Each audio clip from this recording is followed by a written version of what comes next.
Dibin siyawarên kevin û çîrokê xwedî temenên dirêj de lêgerîna me ya reng û dengê dîrokê vê carê berê me da bajarê Xarpêtê. Yek ji bajarên Bakurê Kurdistanê Xarpêt wekî gelek navendên din di warê bawerî, nirxên dîrokî de xwedî nasnameyeke pirrengî ye. Bajarê ku xwedî deh navçeyan e, yek ji cîranên Cemê Firatê ye. Ji ber navenda bajêr li derdora Keleha Xarpêtê hatiye avakirin, bajar nav û nasnameya xwe ji vê derê digire. Tê gotin ku bajar navê xwe ji peyva Xarpêta ku bi zimanê Ermeniyan e tê wateya Zinar digire. Di nav civaka me Kurdan de jî gelek caran bi navê Elezîzê tê binavkirin.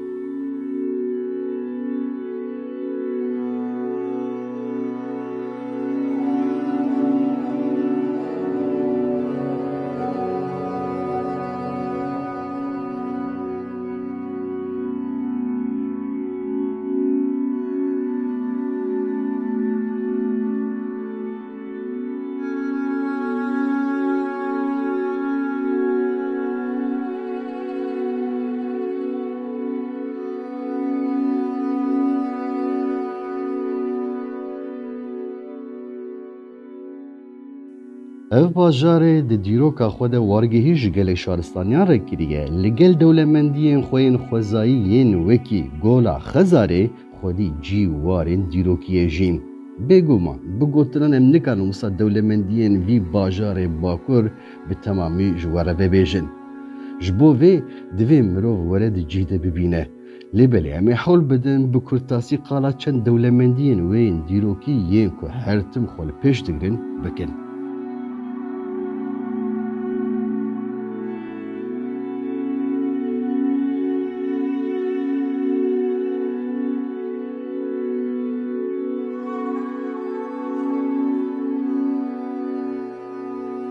Di serî de em dixwazin bi Keleha Xarpêtê dest pê bikin.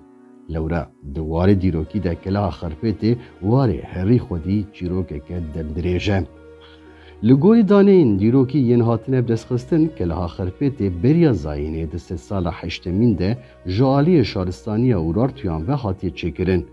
Ji ber ku bi destê Urartuyan hatiye çêkirin, weke Keleha Wanê û gelek mîrateyên din em dikarin bêjin di warê mîmarî de ew nasnameya Urartuyan baş radixe pêşçavan. Piştî ku 200 salan ji şaristaniya Urartuyan re vê derê wargehiyekê dike, di sed sala şeşemîn de şaristaniya Persan de encama şerên ku tên kirin de li vê kelehê dibe serdest.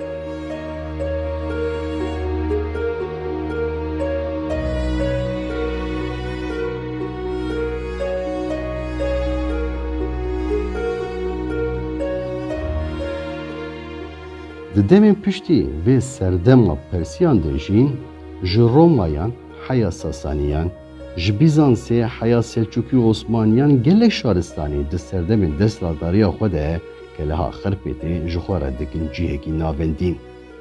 Keleha Kevnar bi qasî 10 kilometreyan dûrî navenda bajarê Xarpêtê ya niha ye. Geştiyarên ku tenê serdana bajar berî her tiştî berê xwe didin Keleha Xarpêtê. Hem dîroka Kelehê barê dişîne ser xwe, hem jî cihê ku keleh lê ser hatiye çêkirin, cihekî xweş e ku tevahiya bajarê Xarpêtê jî ji wê derê xuya dike. Du beşên kelehê hene, Keleha Navîn û Sûrên derveyî wê. Di mîmariya kelehê de planeke carkoşeyî heye. Di kelehê de odeyên ku ji zinaran hatine qewartin cî digirin. Gelek beşên kelehê hene, hin ji van beşên wê nayê zanîn ka bi kîjan armancê hatine çêkirin hatine bikaranîn. Her wiha li vê derê tê zanîn ku darbxane hebûye, dîsa embar û sarnicên avê yên di nava Keleha Xarpêtê de barê dikişînin ser xwe. Lîgel ku keleh gelek caran hatiye nûkirin jî Sûrên derveyî wê hilweşiyane û piraniya wan negiyaşine roja me.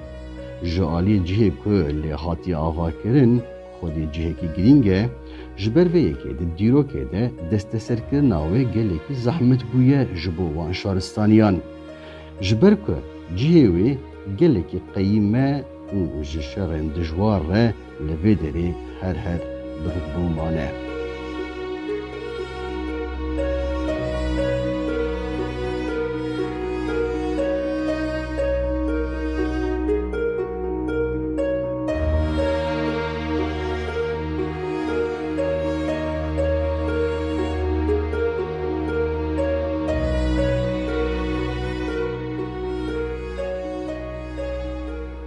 Piranî derbarê dîroka wê de çîrokên efsanewî tê gotin. Canan rastiyê jî dibêjin, canan jî çîrok di nava gel de wisa geriyaye, bi goşt û hestî bûye, rast an jî derew ew çîrok dibe ya wî bajarî an jî ya wê bermahiyê. Derbarê keleha xerpêtê de jî çend çîrokên efsanewî her tên gotin. Ji ber çîrokeke di derbarê keleha xerpêtê de navê wê wekî keleha şîr jî tê zanîn, li gor çîroka wê ya balkêş wexta hîmên kelehê tên avêtin, ava bajêr diçike û bajar bê av dimîne. Lêbelê divê ev kêliyek beriya kêliyekê dîwarên kelehê bilind bibin û avakirina wê bi dawî bibe. Heman salê berova jî tunebûna ava heyîn şîrê ajalan li wê derê gelekî bi bereket dibe. Desthilatdarê wê serdemê jî ji derdora xwe re radikîne ku ji bo qedandina kelehê ji dêleva avê şîrê ajalan bikarbînin. Heywan têne dotin û ser xercê de dikin. Xerca wê bi şîr amade dikin û avakirina kelehê wisa bi dawî dikin.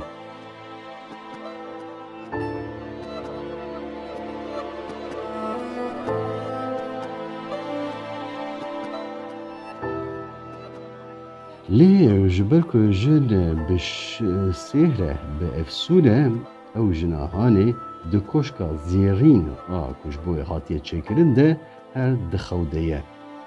Jin salê carekê hişyar dibe û dibêje keleha şîr hilweşeye gelo. Berxikê nihêstiran çêbûne gelo. Li cihê hemama robarê bo doblogê gelo heye. Di van pirsan de dîsa dixewde diçe piştî wê û saleke din dixewde dibîne. Dibêjin heke bersiva pirsên jinê giş erê bin, dê xerpêt hilweşe û roja qiyametê bê.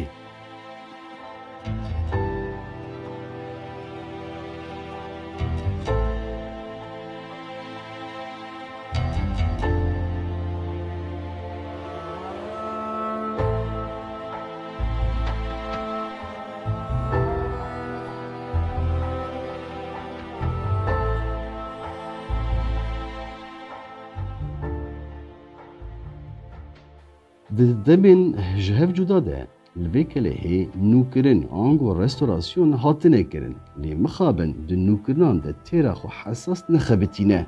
Piştî qedandina restorasyonê keleh wekî avahiyeke ji rêzê maye. Di navbera beşê ku qet nehatiye nûkirin û ya hatiye nûkirin de ji aliyê dîtbariyê ve cudahiyeke mezin çêbûye. Di bermahiya kevnar de gelek beşên ku nehatine keşkbirin hene. Ji ber wê yekê kolanên arkeolojîk tim li aliyên wê yên ji hev cuda didomin. Di kolanên arkeolojîk de bi qasî 10,000 tiştên ji heyamên cihê hatine dîtin. Cilên leşkerî, firaxên mitfaxê, kelûpelên tibbî, serikên tîran û gelek cûre tiştên din hatine dîtin. Tê hêvîkirin ku tiştên di kolana arkeolojîk de hatine dîtin, di demeke nêzik de di müzeyekê de werin pêşandan. Dema em li derdora kelehê derdikevin gerekê, li aliyê rojhilatê kelehê mîrateyeke dina dîrokî me pêşwazî dike. Ji vê de re dibêjin dêra Dayika Meryem.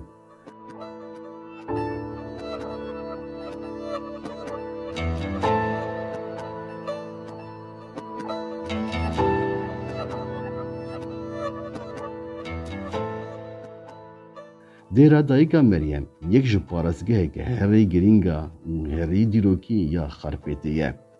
Beriya ku ola İslamê li vir bibe serdest, ev dêr ji baweriyên cuda yên din re jî bûye parastgeh. Li gorî texmînên dîroknasan, dêr piştî zayînê di salên 107 de hatiye avakirin.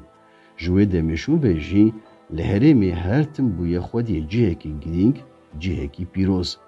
Hin dîroknas derbarê bikaranîna dêrê de dibêjin ku ev dêr wekî cihekî ku tiştên pîroz lê dihatin veşartin jî dihate bikaranîn. Aliyekî dêrê bi tevahî ji zinarekî pêk tê.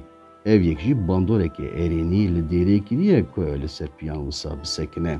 Hêjayê gotinê ku ji dêrê re navên wekî dêra Sor heye, dêra Suryanî, dêra Yaqûbî jî tê gotin. Nav û dem çiqas ji hev cudatir bin jî rastiyek heye ew jî ew e ku dêra dayîka Meryem hezar salan ji gelên xerpêtê re bûye parastgeheke pîroz.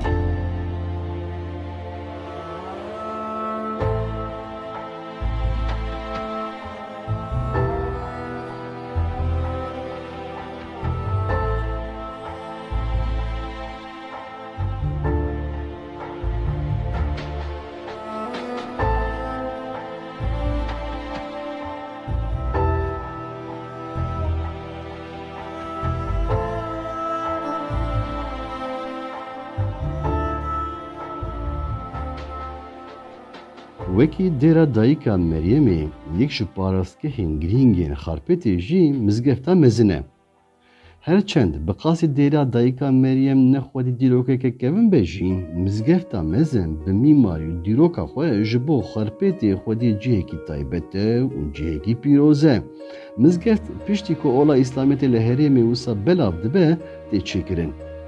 Di derbarê çêkirina wê de jî tiştek tê gotin ku hingê li vê herêmê desthilatdarê xerpêtê Fahreddîn Qaraaslan bûye.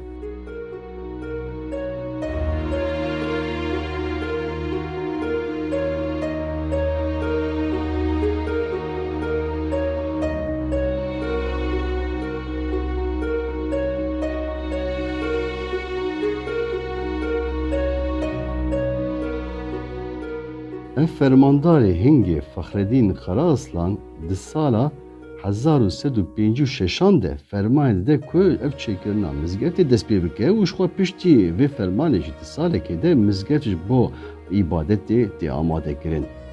Taybetiya vê mizgeftê ew e ku yek ji mizgeftên herî kevnîna herêmê ye. Ango ji destpêkê ve weke mizgeft hatiye çêkirin.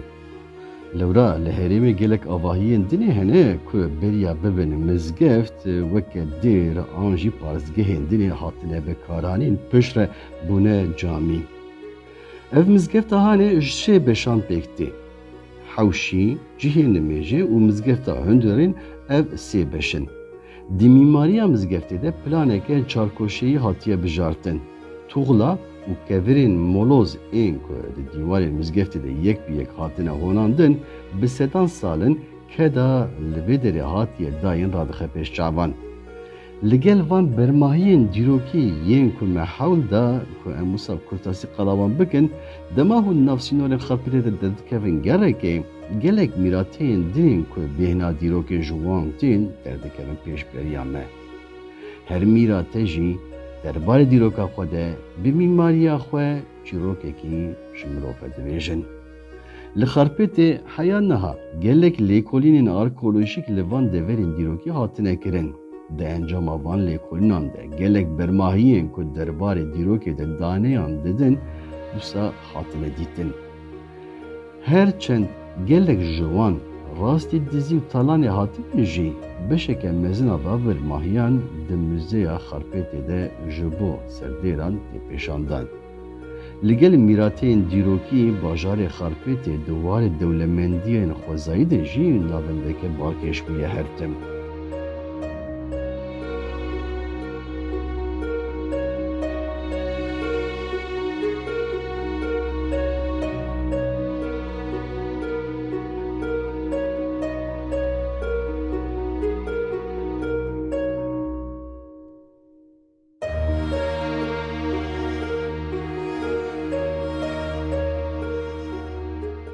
Şigeftên Qeşayê ango şikeftên Cemsarê yek ji van dewlemendiyên xwezayî ne.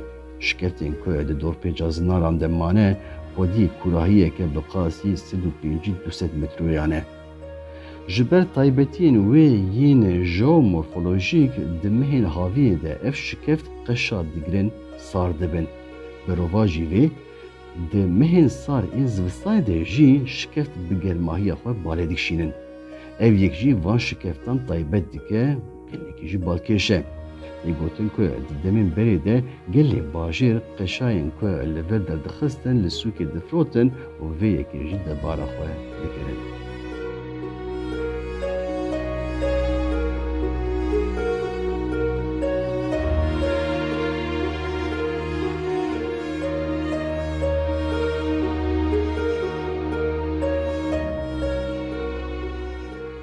Li gel van şikeftên qeşayê li herêma Xarpêtê herî zêde Gola Xezarê navdar e. Gola ku bi qasî 26 kilometreyan ji navenda bajêr dûr e, duwarê aborî de duwarê turîstîk de yek ji çavkaniyên herî pêşên Xarpêtê ye. Di her demsalê de bi sedan kes ji bo demên xweş li vê derê derbas bikin berê xwe didin vê golê. Gola ku di mehên germên haviyê de ji serderên xwe re dibe warê hênkayiyê, di demsala payîz û zivistanê de jî ji bo demên aram bêza xwe ji gel reve dike. Bêguman li Xarpêtê cihên xwezayî yên ku bala mirov dişînin ne tenê ev derin.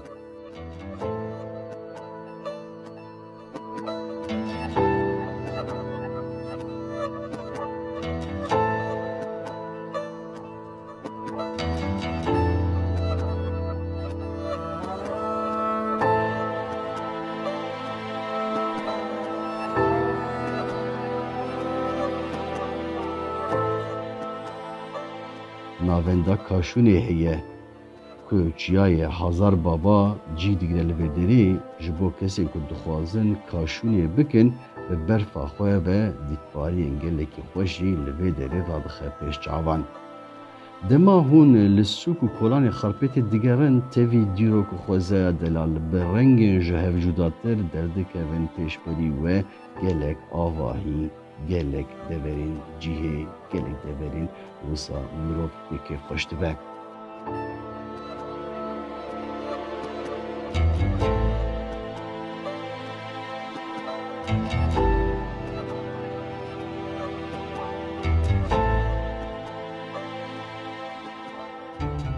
Ji hunerên desta yên li sûkên wê bihînên wisa xwaringehên Xarpêtê bi her alî de wisa bela dibe û wisa xwe derhîskirin ku vê derê li bakurê werêt cihekî taybet e. Bilê bajarê Xarpêtê bi dîroka xwe ya hezaran salan xwezaya xwe û taybetiyên xwe navendeke qedîm a Bakurê Kurdistanê ye. Herçend ji ber bendav û pêkanînên wisa dijberî xwezayê gelek caran rastî xetereyan hatibe jî nasnameya wê ya dîrokî her tim xwe li vê derê parastiye.